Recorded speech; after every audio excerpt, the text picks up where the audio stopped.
ଆମେ ଶରୀରର କେଉଁ ଅଙ୍ଗର ତିଳକ ସିନ୍ଦୁର ଲଗାଉ? କପାଳ।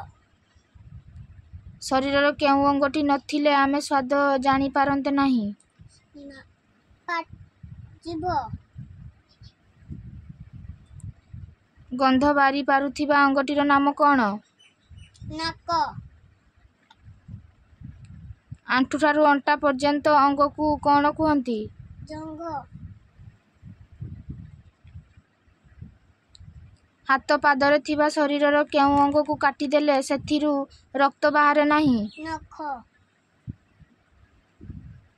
ଆମେ ଖାଉଥିବା ଖାଦ୍ୟକୁ ଖଣ୍ଡ ଖଣ୍ଡ କରୁଥିବା ଅଙ୍ଗର ନାମ କ'ଣ?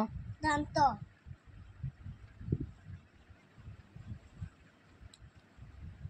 ଶରୀରର କେଉଁ ଅଙ୍ଗରେ ଲାଗିଥିବା ମଇଳାକୁ ଆମେ ଲେଞ୍ଜରା କହୁ?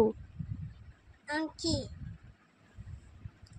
ଶରୀରର କେଉଁ ଅଙ୍ଗର ମଇଳାକୁ ଗଇ କୁହାଯାଏ?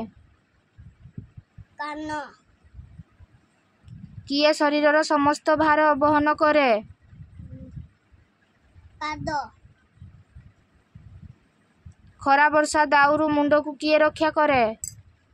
ବାଳ।